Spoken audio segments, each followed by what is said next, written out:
नमस्कार दोस्तों, आज के इस वीडियो में देखेंगे महत्वपूर्ण जीके जीएस का क्वेश्चन जो कि कॉम्पिटिटिव एग्जाम के लिए काफ़ी महत्वपूर्ण होगा। सभी प्रश्न को जरूर देखिएगा, कमेंट में बताइएगा कि आप कितना प्रश्न को सही कर पा रहे हैं।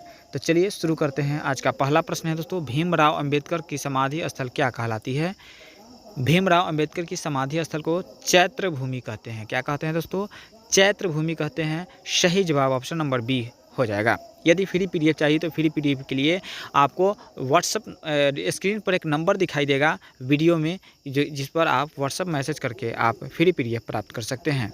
चलिए, 2 नंबर प्रश्न है, सुनहरी क्रांति का संबंध किससे है? सुनहरी क्रांति का संबंध जो है वो किससे है दोस्तों? तो बिल्कुल सही जवाब जो हो जाएगा आपका फल उत्पादन से संबंधित है। किससे? फल उत्पादन, ऑप्शन नंबर बी हो जाएगा सही जवाब।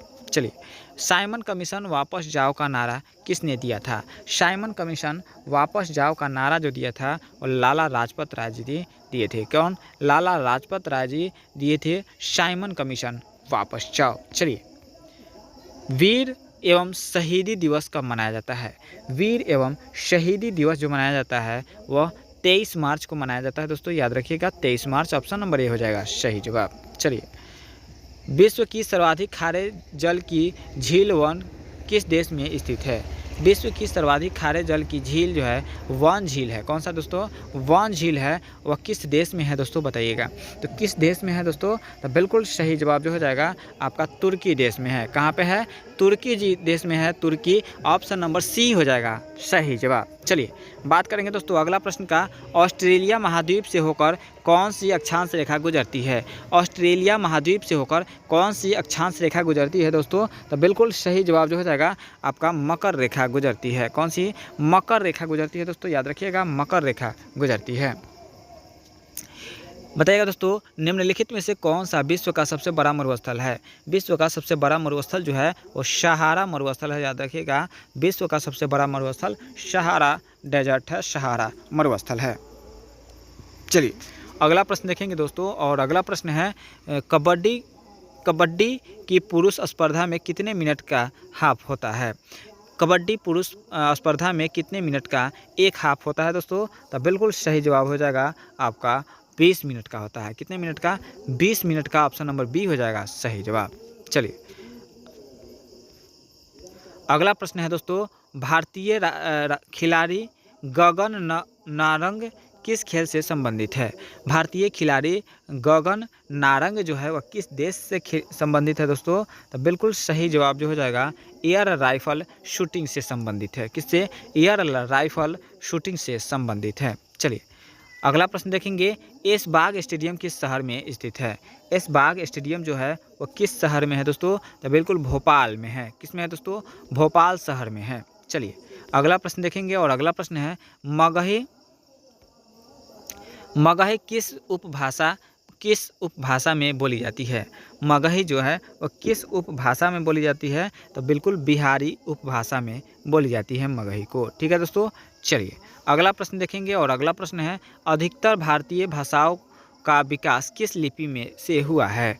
अधिकतर भारतीय भाषाओं का विकास जो हुआ है वह किस भाषा से हुआ है दोस्तों? किस लिपि से हुआ है? तो बिल्कुल व्राही लिपि से हुआ है दोस्तों। किससे? व्राही लिपि से हुआ है, ऑप्शन नंबर डी हो जाएगा सही जवाब।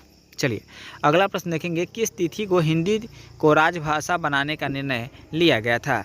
किस तिथि को हिंदी को राजभाषा बनाने का जो है निर्णय लिया गया दोस्तों? तो बिल्कुल ऑप्शन नंबर सी 14 सितंबर 1949 ईस्वी को।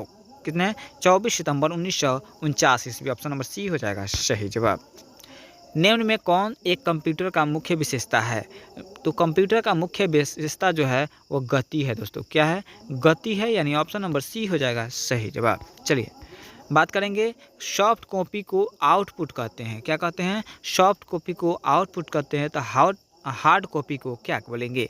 सॉफ्ट कॉपी को आउटपुट बोलते हैं, तो हार्ड कॉपी को क्या बोलेंगे दोस्तों? बताइएगा सही जवाब। तो बिल्कुल आउट कॉपी को जो कहेंगे वह प्रिंटेड आउटपुट कहेंगे। क्या कहेंगे दोस्तों? Printed output, option number C हो जाएगा सही जवाब। चलिए, अगला प्रश्न देखेंगे, कौन सा पार्ट कंप्यूटर का ब्रेन कहलाता है? तो बिल्कुल सीपीयू को कंप्यूटर का ब्रेन कहते हैं दोस्तों, सीपीयू को कंप्यूटर का ब्रेन कहते हैं। चलिए अगला प्रश्न देखेंगे, और अगला प्रश्न है दोस्तों, हार्ट मुद्रा किसके लिए इस्तेमाल किया जाता है? हार्ट मुद्रा जो है वो किसके लिए इस्तेमाल किया जाता है दोस्तों? तो बिल्कुल सही जवाब हो जाएगा ऑप्शन नंबर ए, विदेशी मुद्रा के लिए किया जाता है। किसके लिए? विदेशी मुद्रा के लिए क्या किया जाता है दोस्तों? ऑप्शन नंबर ए हो जाएगा सही जवाब। स्विट्जरलैंड की मुद्रा क्या है दोस्तों? तो बिल्कुल स्विट्जरलैंड की मुद्रा जो है वो क्या है? तो फ्रैंक है दोस्तों। क्या है? फ्रैंक है जो स्विट्जरलैंड की मुद्रा का नाम है। चलिए बात करेंगे अगला प्रश्न, स्वतंत्र भारत में पहला बजट किसने प्रस्तुत किया था? स्वतंत्र भारत में पहला बजट जो पेश किया था वो किसने किया था दोस्तों? तो आर.के. शानमुख चेट्टी ने किया था। किसने? आर.के. शानमुख चेट्टी, यानी ऑप्शन नंबर बी हो जाएगा सही जवाब। विश्व संगीत दिवस किस तिथि को मनाया जाता है? विश्व संगीत दिवस किस तिथि को मनाया जाता है? तो बिल्कुल 21 जून को मनाया जाता है दोस्तों, याद रखिएगा 21 जून को संगीत दिवस मनाया जाता है। राष्ट्रीय आय का अनुमान लगाने का प्रयास करने वाले पहले भारतीय कौन थे? राष्ट्रीय आय का अनुमान लगाने का प्रयास करने वाले पहले भारतीय कौन थे दोस्तों? तो बिल्कुल ऑप्शन नंबर बी, दादाजी भाई नौरोजी थे। कौन थे? दादा भाई नौरोजी, ऑप्शन नंबर बी हो जाएगा सही जवाब। राष्ट्रमंडल देशों का मुख्यालय कहाँ स्थित है? राष्ट्रमंडल देशों का मुख्यालय जो है कहाँ पे है दोस्तों? तो बिल्कुल लंदन में है दोस्तों। कहाँ पे है? लंदन में है, ऑप्शन नंबर ए हो जाएगा सही जवाब। कम्युनिस्ट मैनिफेस्टो नामक पुस्तक किसने लिखी थी? बताइएगा दोस्तों, कम्युनिस्ट मैनिफेस्टो नामक पुस्तक का लेखक कौन है दोस्तों? तो बिल्कुल सही जवाब जो हो जाएगा आपका कार्ल मार्क्स हो जाएगा। कौन हो जाएगा दोस्तों? Karl Marx, option number C हो जाएगा सही जवाब। वीडियो अच्छा लग रहा है तो वीडियो को लाइक करके चैनल को सब्सक्राइब करके अपने दोस्तों में शेयर कर दीजिएगा। नाट्य शास्त्र के रचयिता कौन थे? नाट्य शास्त्र के रचयिता जो थे कौन थे दोस्तों? तो भरत मुनि थे दोस्तों, याद रखिएगा भरत मुनि को नाट्य शास्त्र के रचयिता के नाम से जानते हैं। मुगल शहजादियों में से किसने प्रसिद्ध पुस्तक हुमायूंनामा लिखा था? बताइएगा दोस्तों, किसने लिखा दोस्तों? तो गुलबदन बेगम ने लिखा था। किसने? गुलबदन बेगम ने हुमायूंनामा पुस्तक का रचना किया था। चलिए अगला प्रश्न देखेंगे, ध्वनि या ध्वनि प्रदूषण मापा जाता है?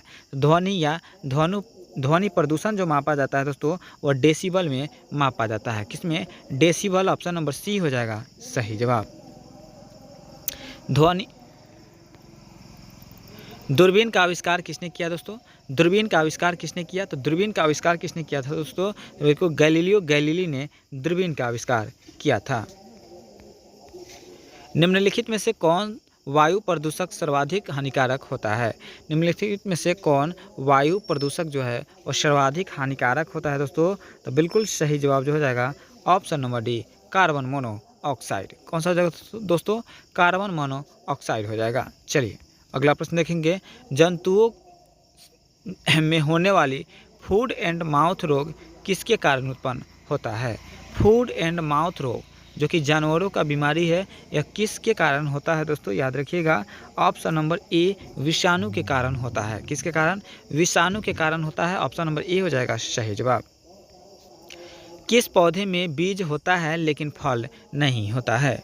किस पौधे में बीज तो होता है लेकिन फल नहीं होता है दोस्तों? आप लोग इसका आंसर जो है कमेंट के माध्यम से बताइएगा, सही जवाब क्या हो जाएगा। तो आज के लिए इतना ही। वीडियो अच्छा लगा तो वीडियो को लाइक करके, चैनल पर पहली बार हैं सब्सक्राइब नहीं किए हैं तो सब्सक्राइब करके अपने दोस्तों में शेयर जरूर कर दीजिएगा। नंबर जो दिख रहा है उस नंबर पर आप व्हाट्सएप मैसेज करके PDF प्राप्त कर सकते हैं। आज के लिए इतना ही। जय हिंद, जय भारत।